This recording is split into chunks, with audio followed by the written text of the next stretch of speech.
call to order. This is a continuation. Can't hear you. From March 1, 2016. So we adjourned, actually we continued, we didn't adjourn it, so we will now, I'll call to order a continuation of that meeting. The only matter we have before us that I'm aware of is a resolution authorizing the dedication of the Sheriff's Satellite Office at Lester Crossing in honor of Sergeant Jeffrey Todd Hewitt. I'm going to read the resolution, and I'll ask for a motion and second discussion on this. Can you turn your mic on there, Mr. Chairman? Thank you. Sorry about that. That's a little bit louder now. This is a continuation of the March 1, 2016 meeting. The only matter of business we have before us is a proposed resolution authorizing the dedication of the Sheriff's Satellite Office at Lester Crossing to honor Sergeant Jeffrey Todd Hewitt. I'm going to read the resolution, and after we read it, we'll ask for a motion and second, and then we'll ask our Sheriff Van Duncan is here. I'll ask him to come up and introduce the family and have some more words from you and family, if you would. Whereas Sergeant Jeffrey Todd Hewitt honorably served the Buncombe County Sheriff's Department for 11 years, and whereas prior to his service to Buncombe County, Sergeant Jeffrey Todd Hewitt honorably served the United States of America as a sergeant in the Marine Corps and was a veteran of Operation Desert Storm. And whereas Sergeant Jeffrey Todd Hewitt's selfless action on April 4, 2004, the day he was killed in the line of duty, almost certainly saved the lives of and prevented harm to his fellow deputies and other members of the community. And whereas Sergeant Jeffrey Todd Hewitt's exceptional and significant service to the community resulted in long-term health and well-being of the people of Buncombe County and made a lasting and significant impact on the county's goals and objectives. And whereas March 20, 2016 would have been Sergeant Hewitt's 46th birthday. And whereas the Buncombe County Sheriff has requested and feels it appropriate to dedicate their satellite office at 339 New Lester Highway in honor of Sergeant Hewitt. Now therefore be it resolved by the Board of Commissioners for Buncombe County as follows. This board hereby approves that the Sheriff of Buncombe County's satellite office at Lester Crossing be dedicated in honor of Sergeant Jeffrey Todd Hewitt, and that this resolution shall be approved upon its adoption. Is there a motion to approve? A motion by Commissioner Frost. Is there a second? Second by Vice Chair Newman. Is there any discussion before we hear from the Sheriff and the Hewitt family who were nice enough to come up here? If none, Sheriff Van Duncan, if you'll tell us a little bit about Mr. Hewitt, Sergeant Hewitt, and all the reasons that we're here today. Good afternoon, Commissioners. I so appreciate you taking this and doing a proclamation so we can dedicate that building to Jeff. It is the home of our patrol division now, and that's where Jeff Hewitt worked for his 10 years after coming back to Buncombe County after serving in Operation Desert Storm. On April 4, 2004, Jeff was out doing what Jeff did for 10 years. He was answering calls, leading his squad, and they were serving an involuntary commitment order, and Jeff was killed in the line of duty. And not to focus too much on that, but to say the way he served that night and his actions that night undoubtedly saved other lives. And it was a lot of pain and a lot of hardship for the family, for this sheriff's office. And what I'm going to tell you is we're moving past a lot of that pain and remembering Jeff's life and his leadership and holding him out there as an example for what we hope to be as a sheriff's office. I want to introduce Jeff's family this afternoon. Susan Hewitt is Jeff's sister. Bill Hewitt is Jeff's dad, and Pat Hewitt is Jeff's mom. And I think Pat would like to come up and say a few words. Thank you, Sheriff. And thank you, Hewitt family, for being here today. Hi, I'm Pat Hewitt, Jeff's mom, and we just want to let you know how appreciative we are of this dedication, how much it means to us to know that Jeff has fought so much up for the community.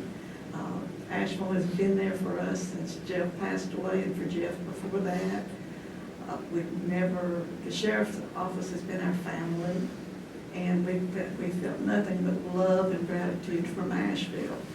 We just want to let you know that we don't take this lightly. We take it humbly and proudly, that his name will be on the building in remembrance of him. And we want you to know that this just means everything to us, and we appreciate it so much. Thank you, Ms. Hewitt. Jeff was one of the finest officers we've ever had. And I think the sheriff and I have talked many times about it. We have, and Chairman, again, I just want to say that when the plaque is completed and we attach that to the building, we will have a ceremony, and we will, of course, let all the commissioners know. And we're just so appreciative of y'all. Thank you. Thank you. Any comments or questions? If not, I'll call the question on the resolution. All those in favor of the resolution as stated, say aye. Aye. All opposed, no. The resolution is adopted 6-0. Commissioner Jones is out of town today on business, but thank you for being here. We will look forward to the ribbon cutting, and I'm sure all of us will want to be there. Thank you. All right, Madam Clerk, is there any other business before us from this continuation of the March 1, 2016 meeting? If not, I'll entertain a motion to adjourn, and we will get right into our budget session, which is not a official meeting, but it's a pretty important meeting for us. So is there a motion to adjourn? Then a motion by Commissioner Frost, a second by Commissioner Fryer. Is there any discussion? All those in favor say aye. Aye. All opposed, no. And we are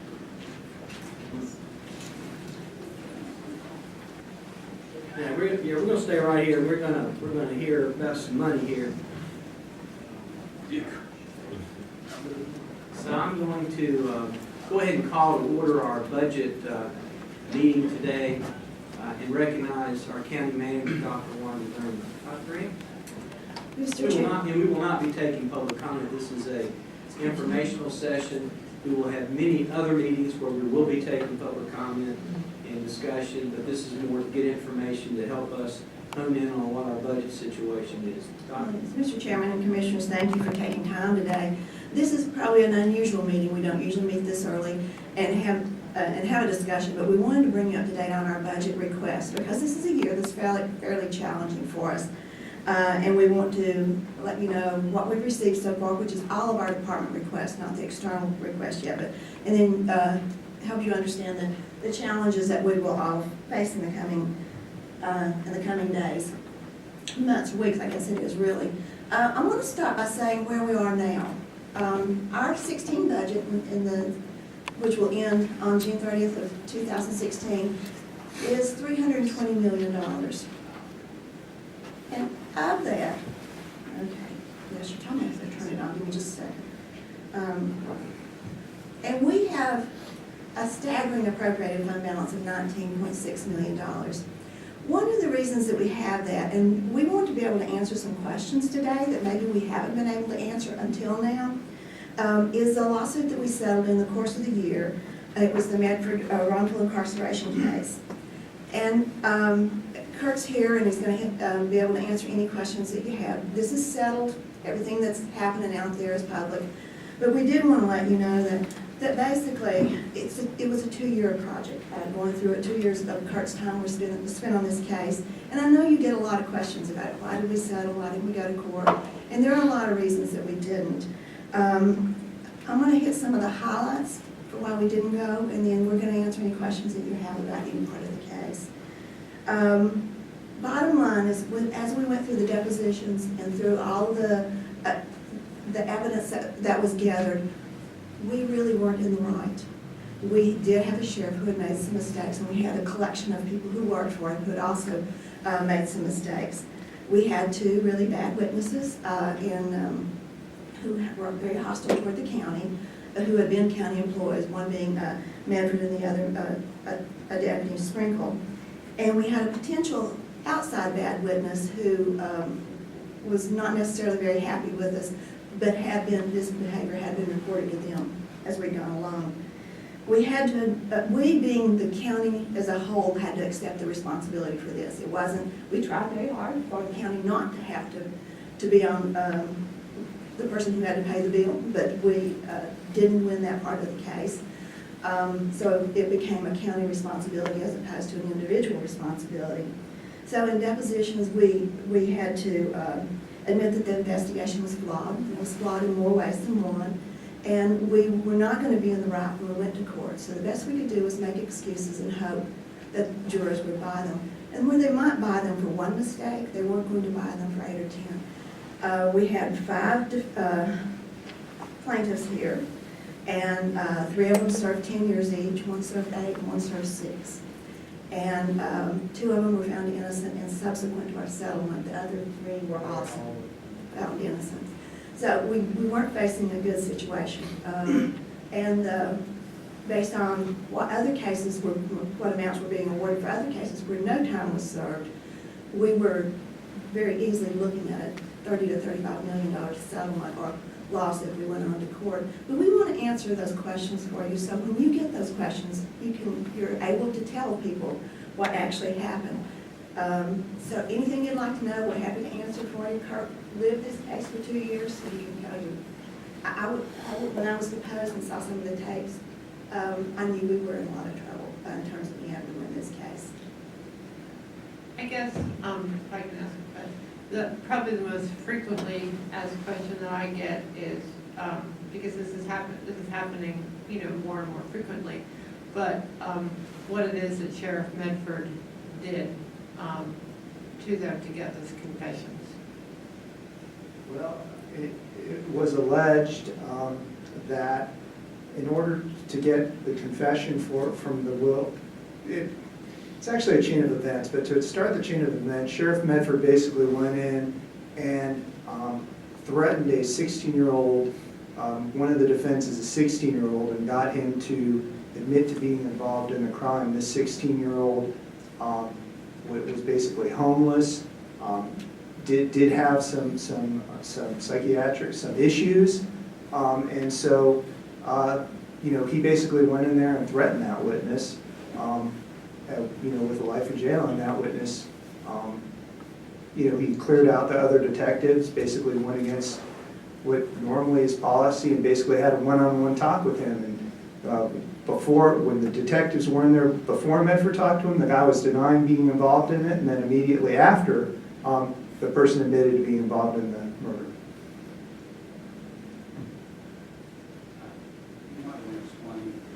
You might want to explain the effect of insurance, how the county is insured, and we have a certain amount of dollars that was applied to this. That was probably one of the more tricky questions in this case, is that the county is essentially self-insured up to $500,000. So any claims $500,000 and under, the county is responsible for.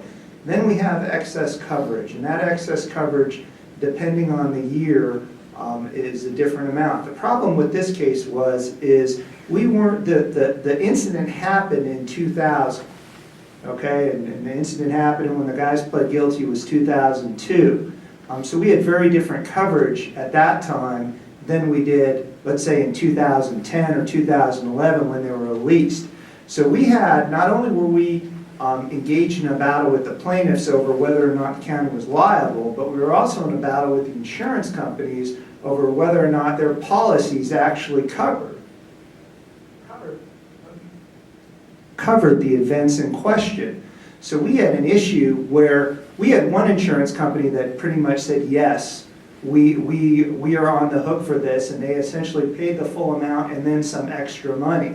But the other insurance companies weren't really, did not really come to bat. Now, they all contributed money to get out of it, but there was no, the policies that had $10 million, there was a serious question whether their policies would have been triggered. And if they weren't triggered, the county would have been on the hook.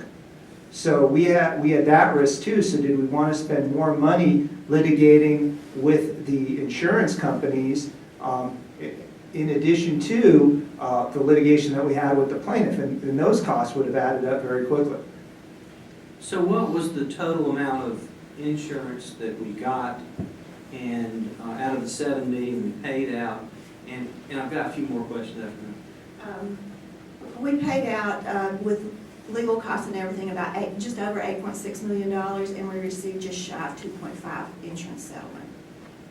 Okay, so it cost the taxpayers of Buncombe County about 6.1 net money, as far as new money that we had to put out to get these Yes, sir, fines. yes.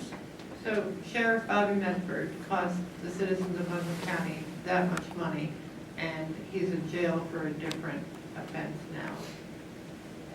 He's being in jail is for a different offense.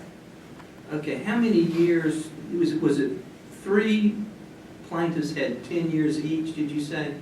Approximately, yes. And then one had 8, one had 6. So we were basically looking at 44 years that citizens or people from Buncombe County were in prison that they should not have been in prison. And not only did the courts find them not guilty, they found them innocent, which is even higher. Yes, they all were found innocent of the offenses that they were charged with. So it was more than just, there was reasonable doubt, it was more than that, they were all found factually innocent. Can you explain the difference to not guilty versus found innocent? Well, in order to prove somebody guilty in the criminal court, you have to be, you have to have, there has to be more than a reasonable doubt, and that's, it's a sliding scale. So there could be some factual discrepancies that a reasonable jury could find that these people were guilty of the crime. However, when you're dealing with factual innocence, you have a judge that essentially says that in clear and convincing evidence that these people did not commit the crime, and that was the standard that they had to meet, and they met that. And what were similar verdicts across the country? What were jurisdictions paying out for a year of imprisonment? I think that what we were averaging and looking at was at least $1 million per year. It's always very hard. I think you need to ask yourself the question, how much money would you take to sit in jail for a year? And that to try and quantify that, I think that $1 million average, some like the Northeast, some of those verdicts are higher in the Northeast and in California, but it was pretty much $1 million for most of the verdicts. And going forward, we won't have any difficulty being covered by other insurance companies because of the actions of Sheriff Medford? No, but that case is added into our risk, and each year when we put out bids for excess coverage, and the carriers come back and they do their risk analysis, and that settlement is part of that.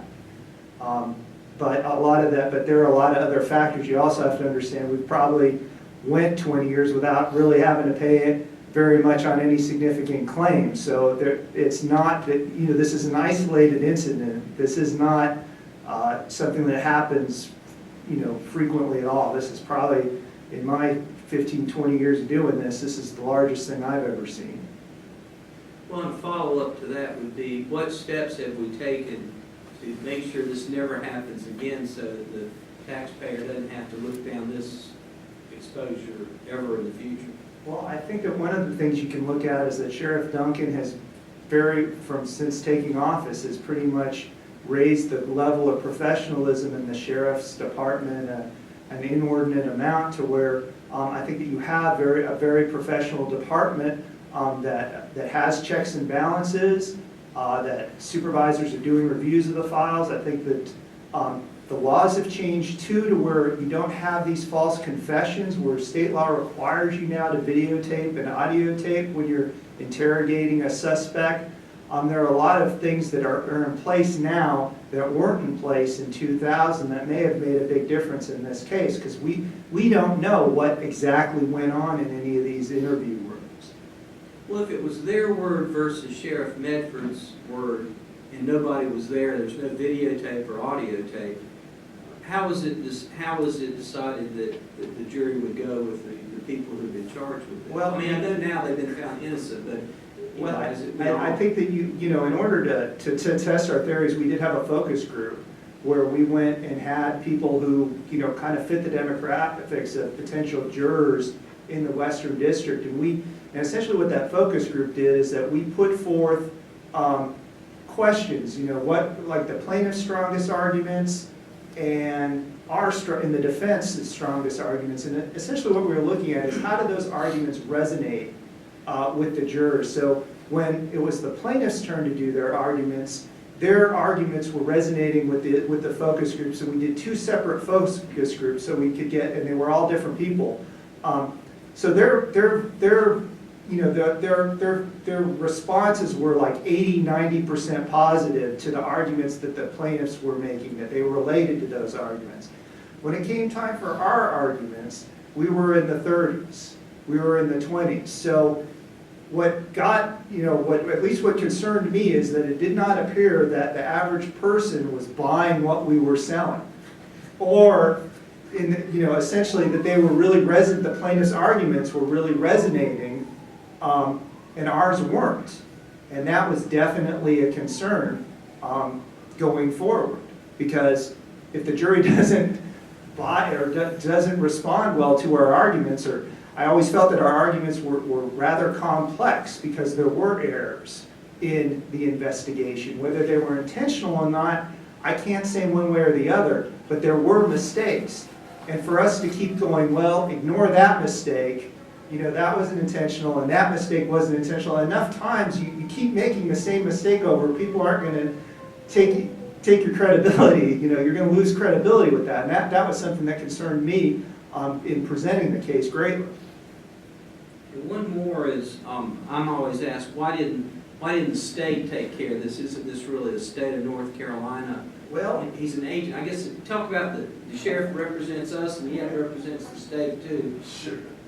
I want to say, when I was doing the deposition, they showed us clips from other people's depositions. I saw some from Sheriff Medford, saw some from the detectives who were there.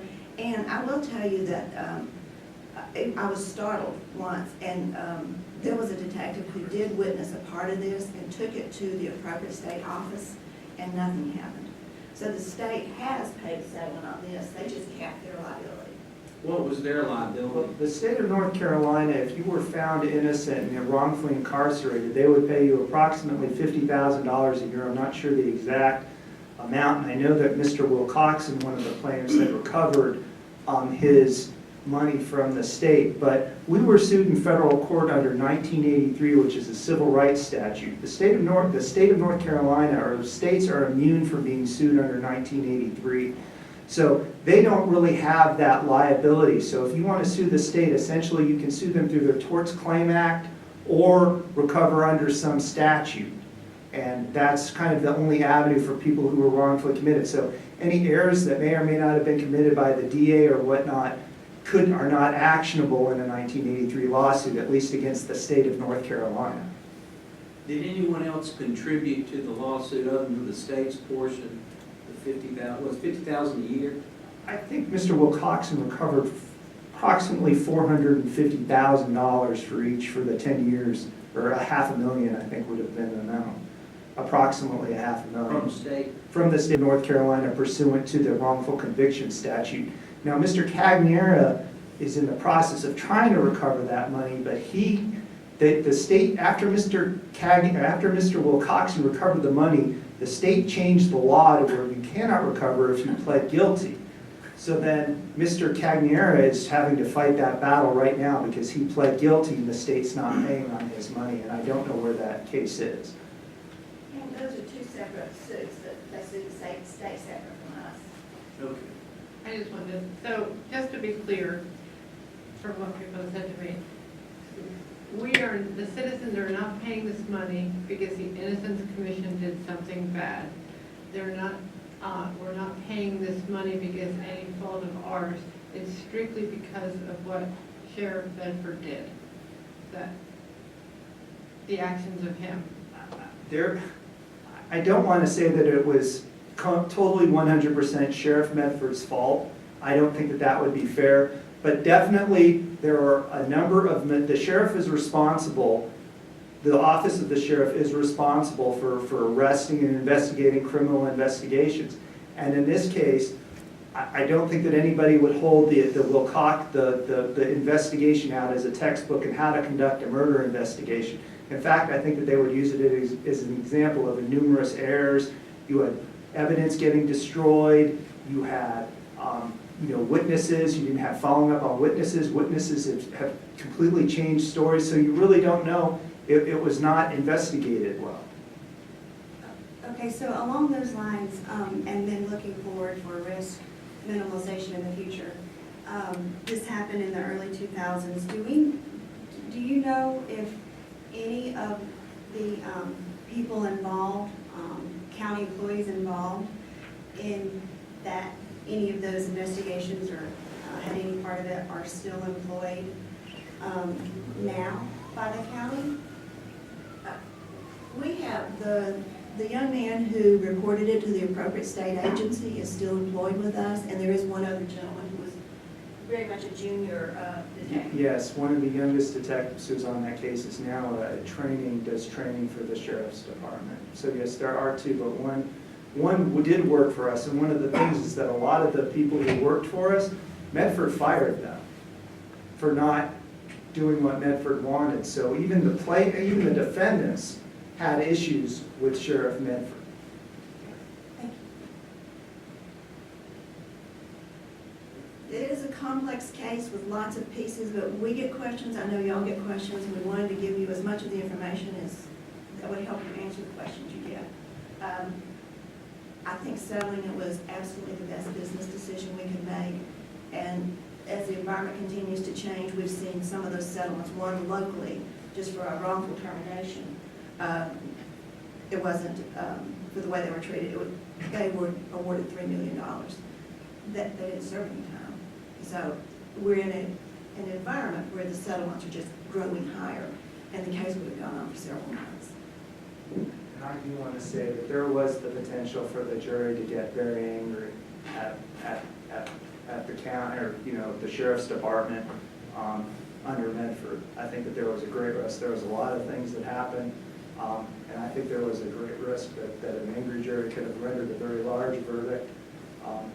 And I feel very confident that what we did was the right thing, and if I had to do it all over again, I would do it again. So I think that given that it's been about nine months and I still feel that way, I still think that was the best choice that we could have made. Yeah, and I'll just say, I was also deposed for about 8 hours, like the county manager was, and I saw those videos of our sheriff, and it was bad. He was pretty combative, and he was in his jail clothes, and I don't think we would have come out very well either. And that's after I saw that, I felt we really needed to look hard at it, and I agreed. Thank you for your good counsel and living this thing. It could have been real bad. But thank you, Kurt. Any more questions? I just want to thank Kurt for what he's done. The whole situation is bad, and, hopefully it never happens again. But the question has been asked to me more than one time. Why did I vote to, give up $8 million or whatever? And the question is we could be 30 million, we could have been 17 on one person. So we had to listen to the attorneys, and he brought it forward. He brought it forward in the right way, and there's wrong's been done. No matter if it's under Sheriff Medford's watch, it don't matter what it is. If something happens under a watch, if it's whoever's watch that's voted in, it's a problem. So it's done. It's over. We'll suffer with it. We'll still all be asked questions about it, and we'll make it through it. But that's, thanks, Kurt, for bringing it to something that we didn't want, but we had to take. So thank you, sir. Yeah, and I think this board should be commended, all of you. It takes a lot of political guts to handle these things. It's easier to kick it down the road and let someone else deal with it. But I echo what Commissioner Fryer said. I think you need to deal with it and go on. It's not going to get better over time. It's been out there a while. These gentlemen have been 6 years since they were released, and I think it's just the right thing to do also. So thank you. Thanks for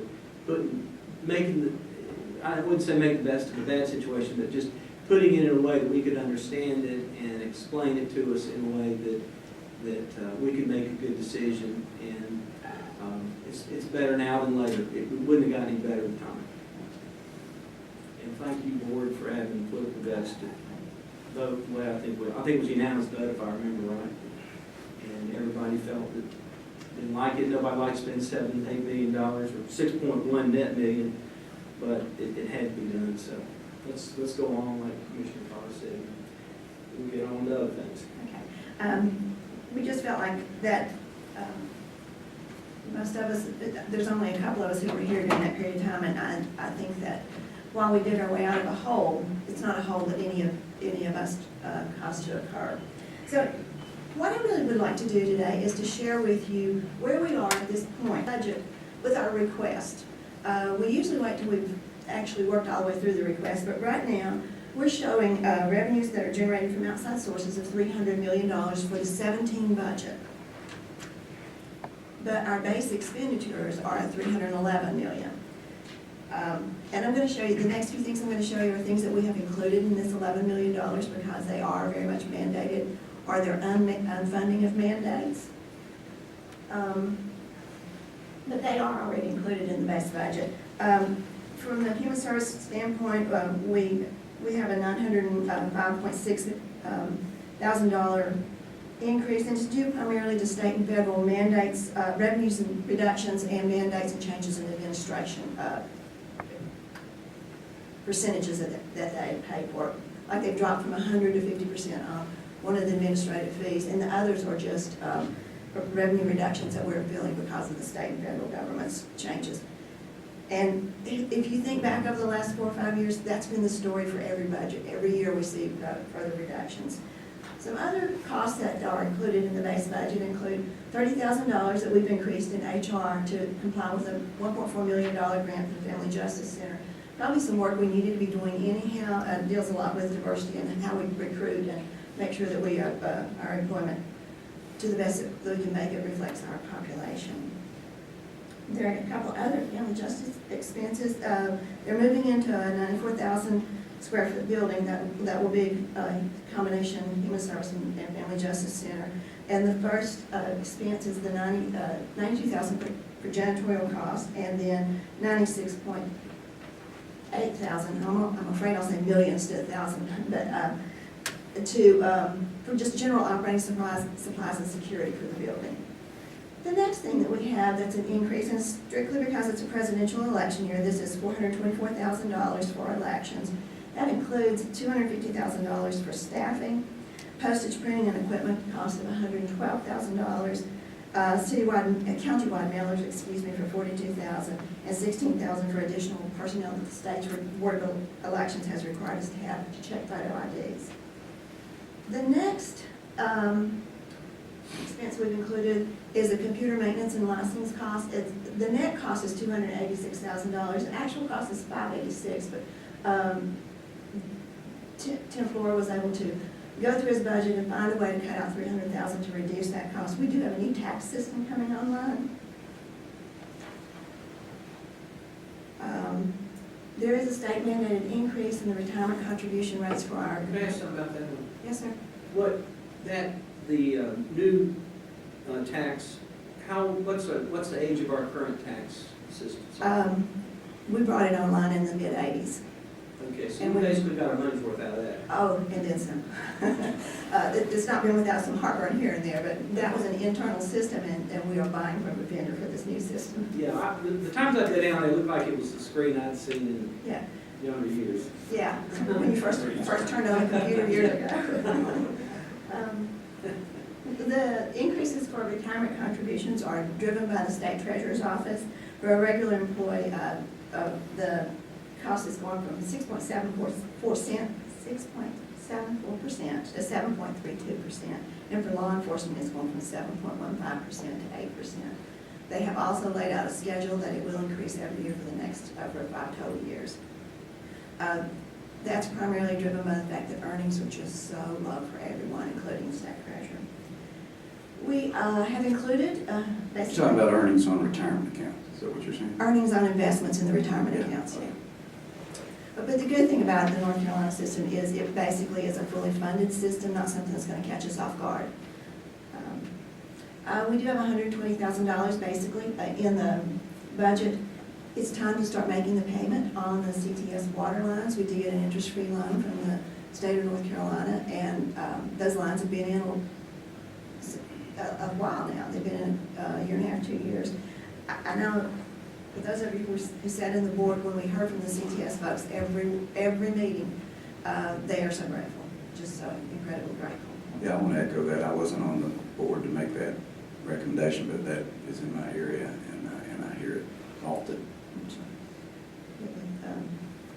It was a good way to solve a lot of their day-to-day worries.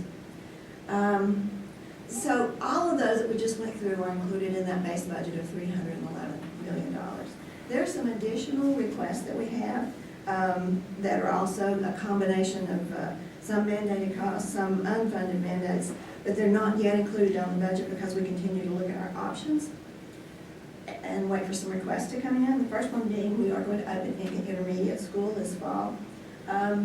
Traditionally, it's cost $1.5 million to open a school, and then the city gets their share. So we will wait for the school budget to come in and make sure that, see how that works, but just historically, that's what the costs have been.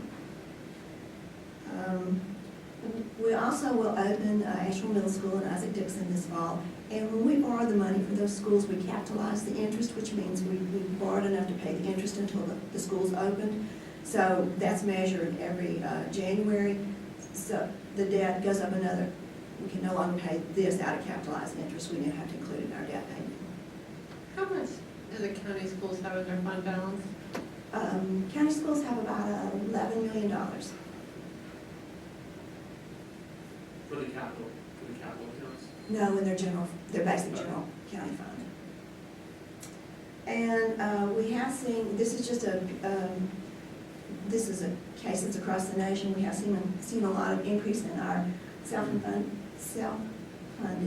health insurance fund. And in order to keep the fund whole, we are asking for this addition to that fund.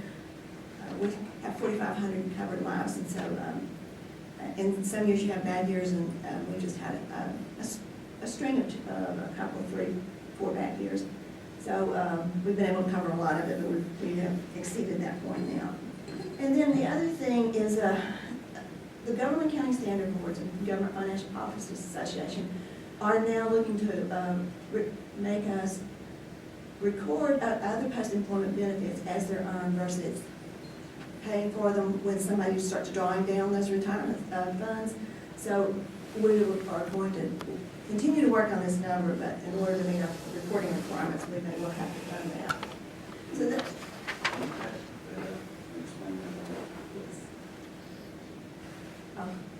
they had to teach it. Because it floats in, I had to learn to back it up yesterday. Okay, when you have benefits that we pay for retirees, so like if you retired at 55 in Buncombe County, we do, and you meet certain service requirements, you're eligible to stay on our insurance plan for a certain period of time. Everybody comes off by the age of 65. So that's our biggest other, our post-employment benefit. But when you figure it, they make you figure it as if everybody who's working for you will eventually retire. So we will make that argument, but we haven't been successful in the last 3 or 4 years trying to make that argument. So we have that potential liability, and we have been paying those claims as they come in, but they are now wanting us to actually start funding that as those benefits are earned. Is that for places that didn't have the money in to pay as they came in as reaction to that, or is there some other reason? If you look in private industry especially, you'll see that they have not funded all their retirement and all the associated benefits that go with it. GASB, which is the Government County Standard Board, is a lot more strict with government, and the state treasurer did an audit last year of the selection of counties. And I think we did really pretty well in the audit, but there's a lot more attention placed on it, both at the state and the national level. So that means we are still continuing to look at how we would manage the $6.5 million of what we think will have to be included at some amount in the budget. So after we include that, we're now looking at a budget of $317.5 million. We do have some additional requests that we're continuing to work on and figure out how we might be able to pay for them, like how creative we can be with some of them, and also how we might need to delay some of them. So I'm just going to go through what those requests are. The first one is $150,000. Based on a lot of work that's been done, we found that animal resource officers in responding to some animal calls instead of law enforcement would address about 70% of the calls that we get. And be a little less threatening for a just non-traditional, a traditional call. So that cost would be $150,000. 70 of that is recurring and 80 of it's a one-time expenditure.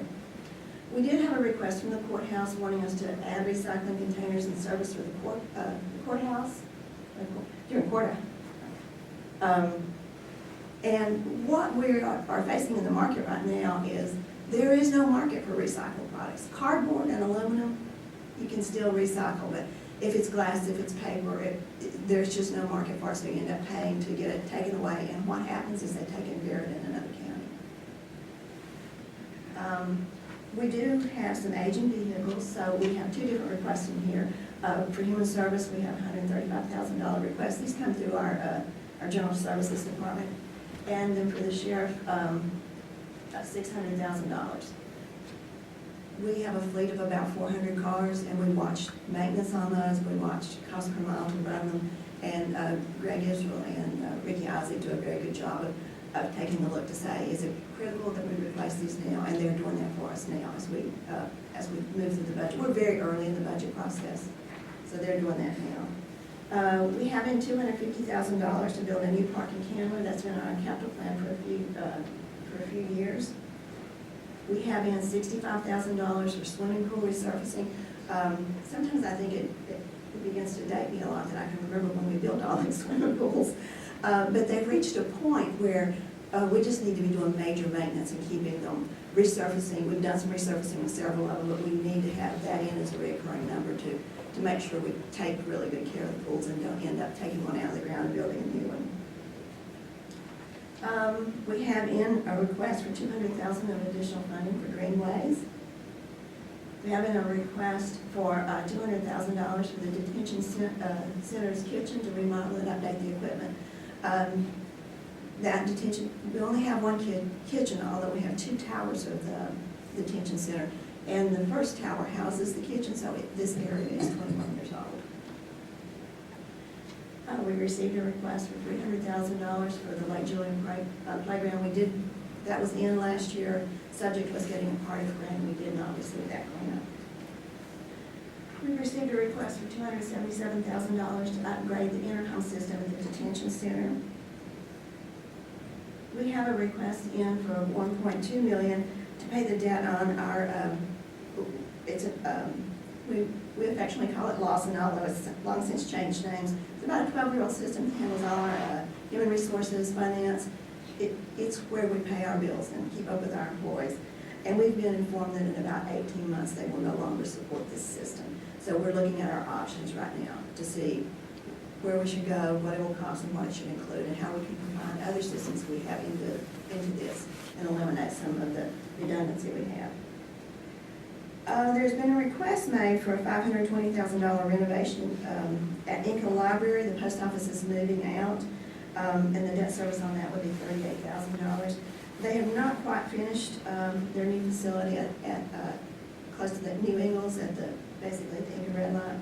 So it'll be September 1st before the post office moves. We also have another request for $450,000 for the detention center balcony enclosures, and the debt service on that would be $32,900. We have a request for patrol office renovations and paving the parking at Lester Crossing, a facility we own out on Lester Highway. It also houses Lena Sky, and probably not noticeably, it houses Flowers Bakery. We have a request to reconfigure the judicial complex entrance for security reasons. And the design would cost $95,000. We have a request to put lighting on one of the fields at the sports park at $42,000. We, from the January strategic planning session, we heard a report on pre-K, and to add one classroom would be basically $146,000. When I talked to you at last year's budget, one of the things I asked you to let us do was to borrow some money we had set aside for Eagle Market Street, and that we would do our best to, and I would include it in this year's budget. It is included in our budget to pay back that fund. And then we received community development requests that exceeded what we were paying in 16 by $4.7 million. So these total additional requests were $10.6 million, which would mean we had a budget of $328 million if we were to fund everything that's been included in all these additional requests. I would tell you, I don't think that you'll hear those requests in the May budget message. But that leaves us at a point where we're facing a $27.8 million loss. So that's the hole we have to plug. And there are 2 or 3 things I want to ask you to consider today. I don't need answers, I just need you to consider it as we go through the coming weeks. There are some possible solutions that I would ask you to consider.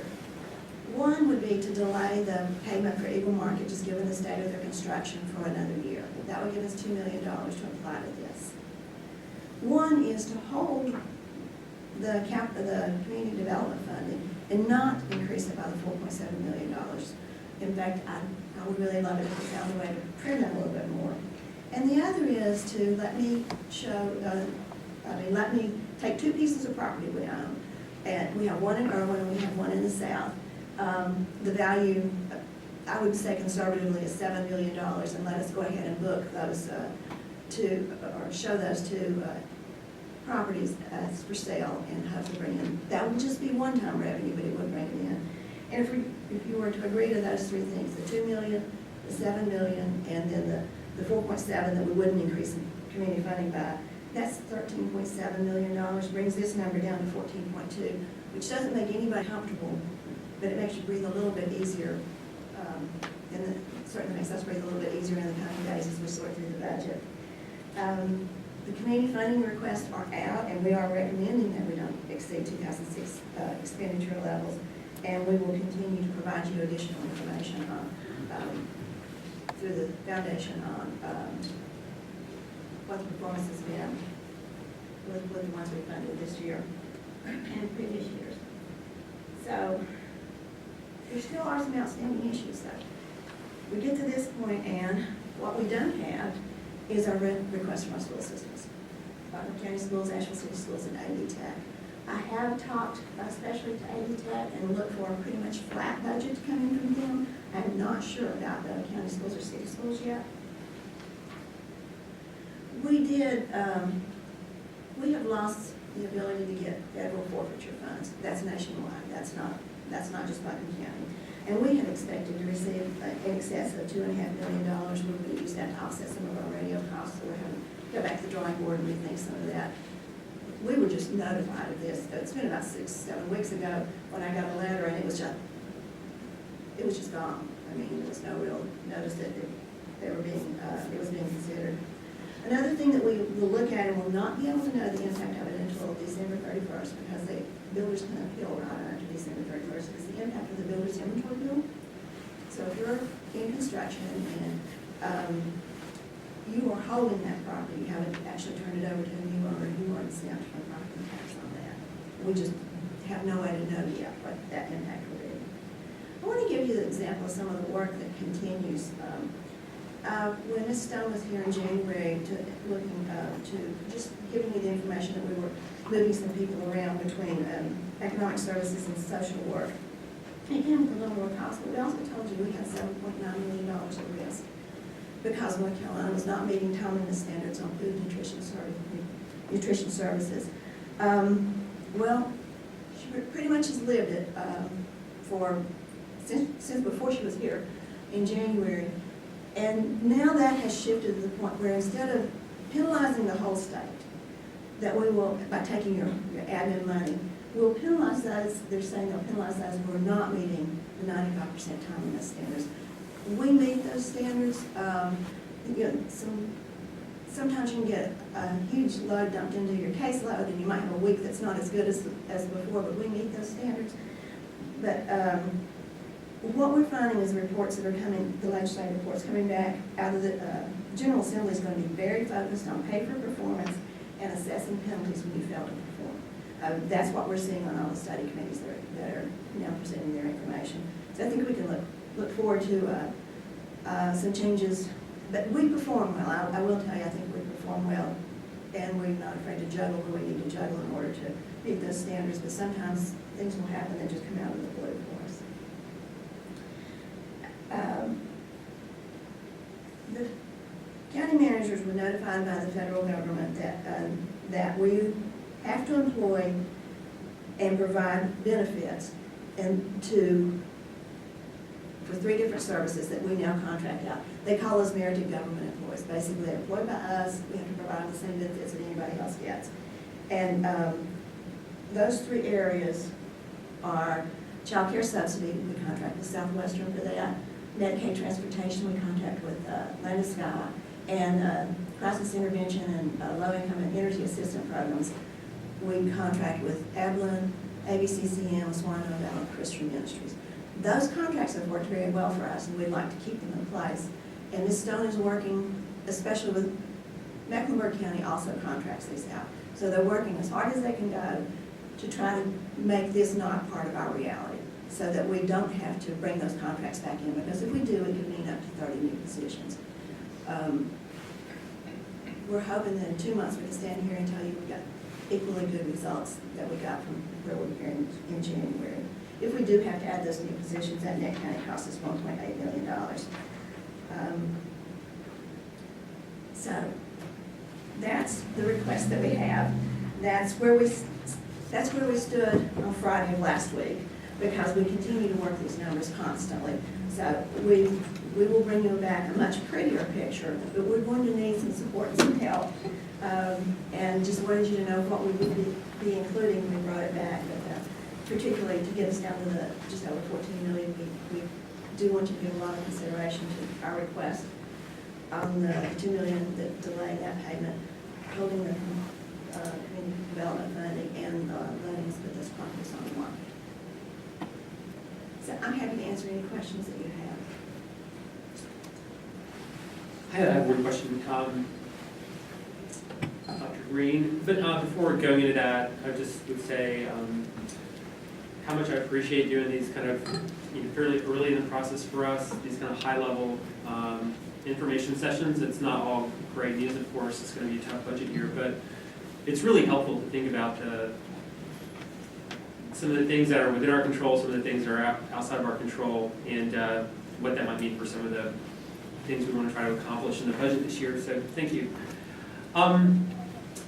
Could you say anything more about, so a lot of this was about the costs that we are looking at for the budget, and again, some of them are mandates, unfunded mandates, some of them are local things that can be considered.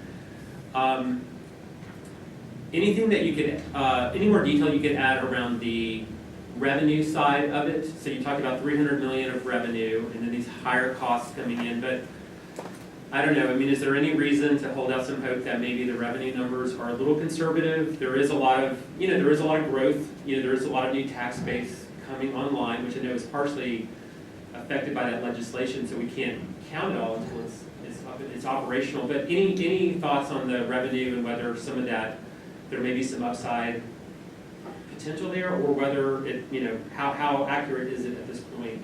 Well, we jokingly say we wear rose-colored glasses and our glasses always half full, so we constantly look at that. I think by mid-April we'll know what the holiday sales were, and we'll know if our sales tax have improved very much. So we are conservative when we budget those up front and we bring them to you. So if it gets better, we have great hope that those will be better.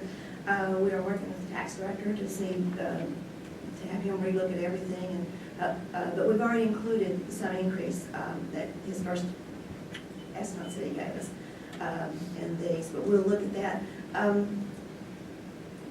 There are a lot of things in progress, but those values are measured on January 1st, and the bills don't go out until August.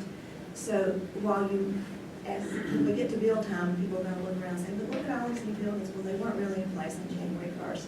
So they are working what they call work in progress, that things that were completed or are looking at the stage of completion as of January 1st. So that's what the tax department's doing now. So we're hoping work in progress gives us an increased revenue. Other revenues are fees that we charge. And then what they really work on is taking away so much of our intergovernmental revenue. That's where the hurt comes.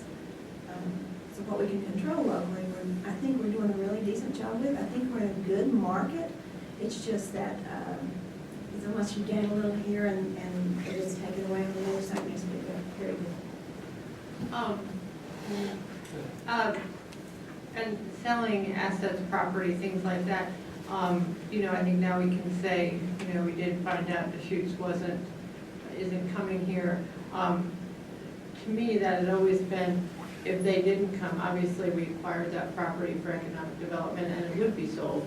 Nobody is saying, ever said it couldn't be sold. That was the intent of it for economic development to sell it. So now there's no big drama with it. It's, you know, they've announced and they're not coming and pursue. How we pursue that with other developers or?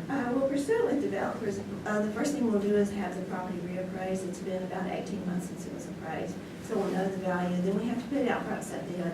But what I'll do is sit down and I'll call all the developers around. It's a large piece of property, so it's not going to be,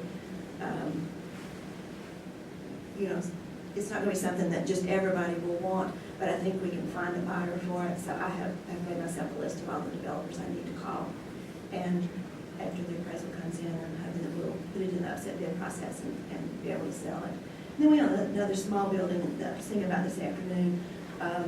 We're next to a lot, and I think we could easily do the same thing with that piece of property.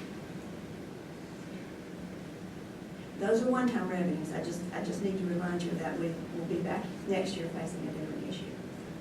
I have one other question, maybe more on the kind of recurring revenue, or not revenue, but cost side. So could you give us a little update on, you know, last year you talked about how you were starting to get kind of a more concerted look at some early retirement strategies to help kind of manage personnel costs, and I know that started in the last year's budget, and there were some upfront costs to that, but that there was a lot of interest in it. So, you know, obviously this year's budget, it looks like some of the costs that are really not even within our control are going to create a pretty big percentage increase in the budget.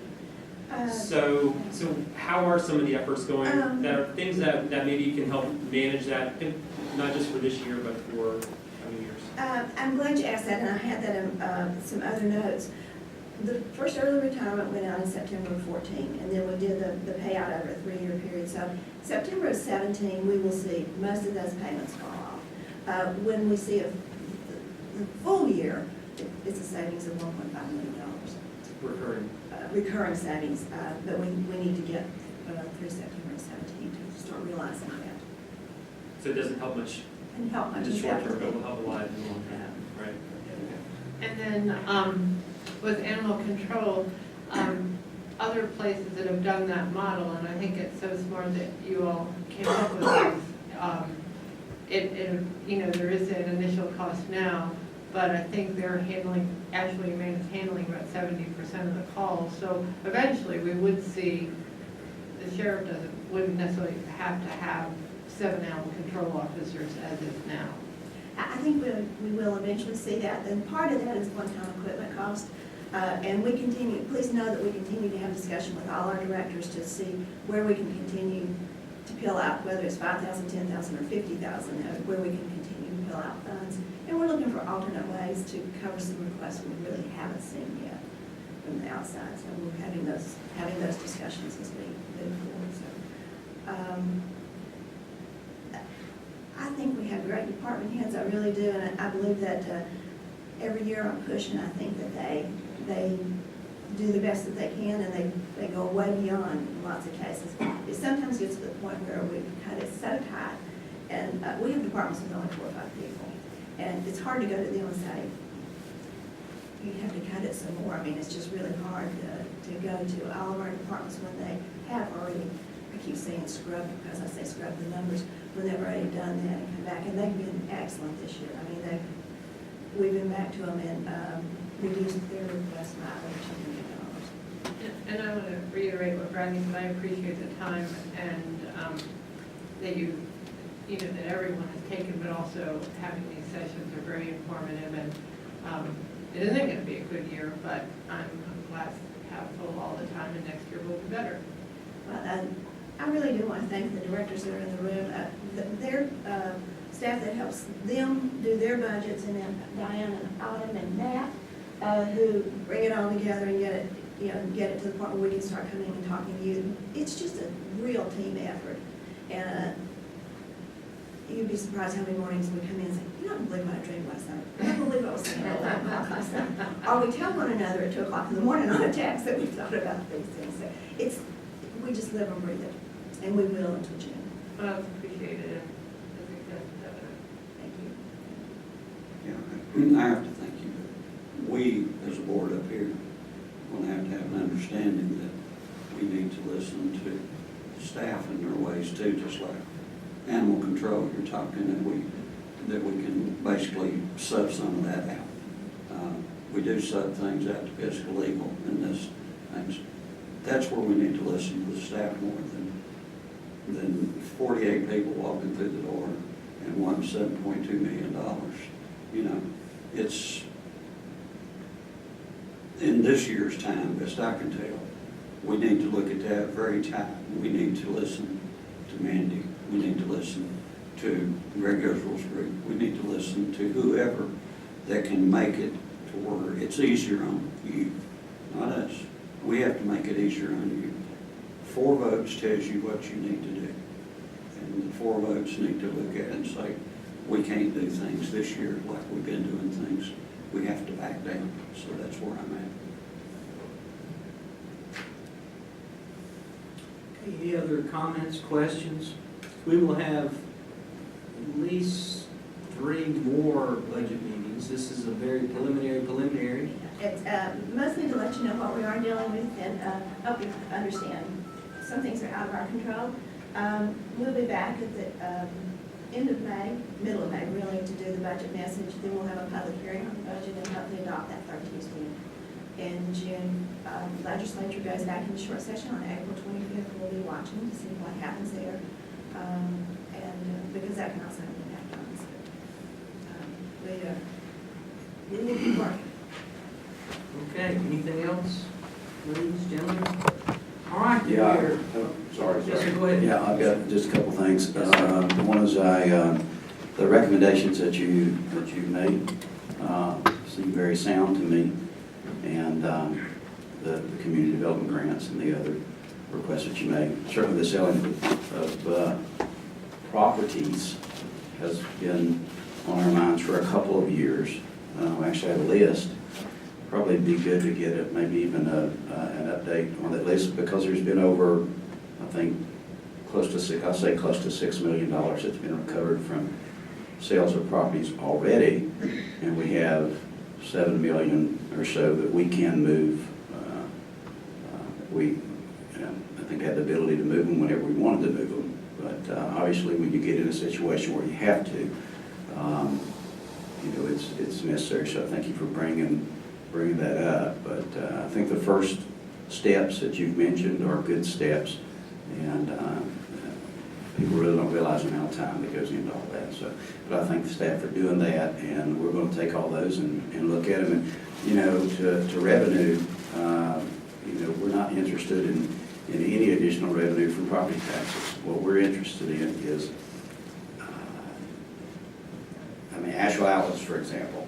They just got which my family got extremely excited because they're adding six new stores.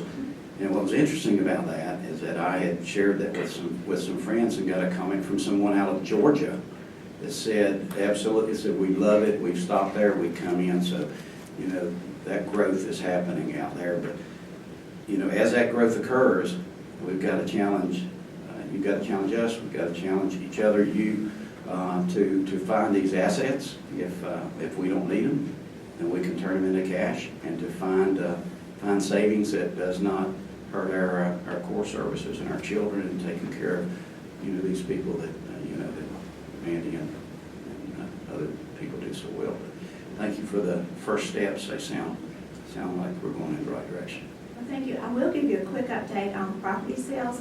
We ran a list of all the properties that we owned that were not in use by us, And frankly, I think, other than these last two that we're talking about now, we're down to the point where we don't have a piece that's big enough to actually set a house on.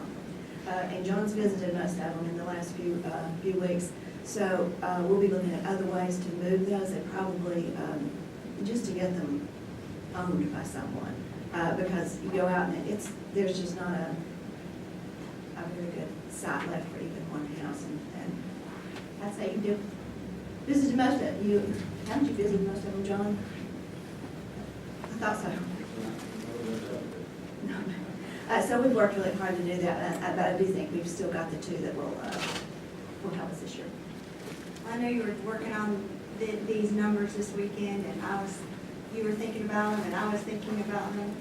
So that's not necessarily a fun way to spend the weekend, but we do appreciate your work. Well, thank you very much. I appreciate that, and I appreciate all the work that our departments and our budgets have.